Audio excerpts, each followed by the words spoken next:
servings of fruit, because that's a good quick snack. It's a collection of long-perished foods, stacked on top of trash and bagels, pudding and dusty electronics. But one man's garbage tossed out in a bag can be another man's compulsion. Don't throw away. Don't waste things. Make the most use of them that you could. To protect his identity, we'll call him John. John lives in the Richmond area in a nice 3-bedroom home in a good neighborhood. But that's hard to tell when you're inside his house. He says his food collecting habits stem from growing up during the Great Depression, when people came over and begged for food.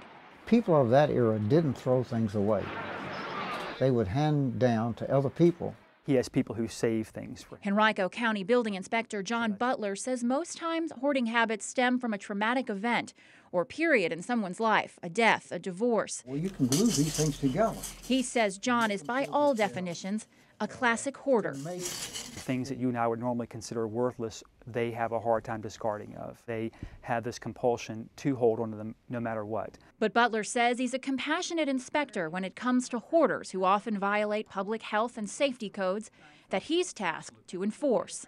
We can't just come in and take their belongings away from them. That's part of the disorder, is the fact that they're very attached to their belongings. A lot of it is things that I pass out to other people, like these little individual servings of fruit. Absolutely. Dr. Kent McDaniel has been treating hoarding disorders for over 15 years. I mean, the object isn't just an object, it's part of who they are, right? So getting rid of it means losing their identity. He says hoarding is an illness and often accompanied by depression. Family members often struggle to understand it, to find patience when they meet resistance about throwing things away. We think that they're just doing this because they're Teeny-weeny screwdrivers. weird or crazy or lazy or whatever, to realize that that person is suffering. John's family members, some who he no longer speaks to, tried to clean his house once. They never asked. They just took it away from me and carried it away. And so I was very upset. Actually, it's more people in the Butler says he stumbles upon an extreme hoarder about every other month. A support group was even started in Henrico to help hoarders cope with changing their habits. But many times, they're impossible to break. Most people that we were helping or trying to help were reverting back to their old ways. It's not easy. Yeah. It's a real problem.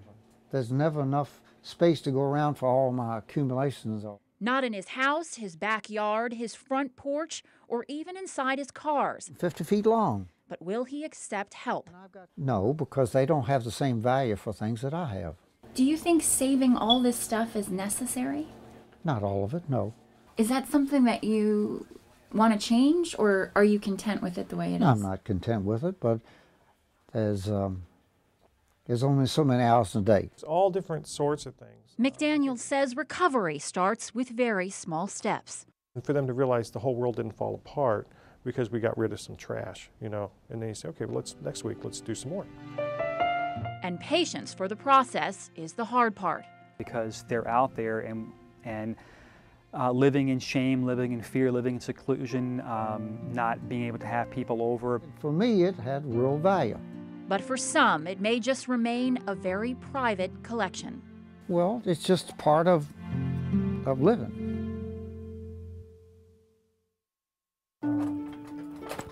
Imagine trying to let go of things that matter to you. For me, it had real value.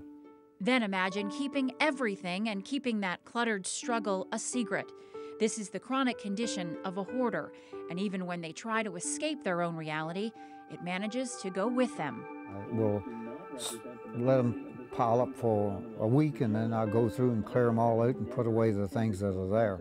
In our first segment, we introduced you to a man we've called John, who wants to remain anonymous. His house has looked this way for over 15 years. He hoards mostly food, and yes, even inside his cars that he uses to get around. Hoarders usually start their collecting habits after a traumatic event or a period of time in their lives. You can glue these things together. And for those outside the mental disorder, it can be hard to understand. So I feel overwhelmed. Even professionals like Henrico County Building Inspector John Butler, who's seen dozens of hoarding cases, can find it hard to process. I feel overwhelmed for them, and I feel overwhelmed for me as a code official, because here in Henrico we want to try to help them to get back to a safe way of living. And those who are close to hoarders likely know the feeling better than anyone. It has some value. It's like, But doctors who what treat the value does this disorder have? say that during frustrating times, loved ones should keep one thing in mind. It's an illness, okay? It is an illness. Literally, their nervous system is not working properly. Depression is almost always tied to hoarding.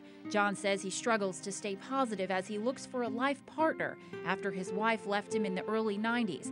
I asked him if he thinks hoarding has made him isolated. I'm lonely, but it doesn't have necessarily to do with what my house is right now. When you get down to it, they haven't invited anybody in for a long time, and if they have friends, it's like, well, I always go to their house. But can a hoarder ever be completely cured? Can they finally get rid of the need to hold on to things? Doctors say not entirely.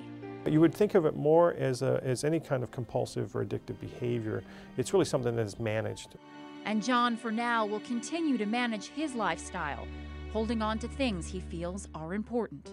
People today don't think of anything as having any long-term value.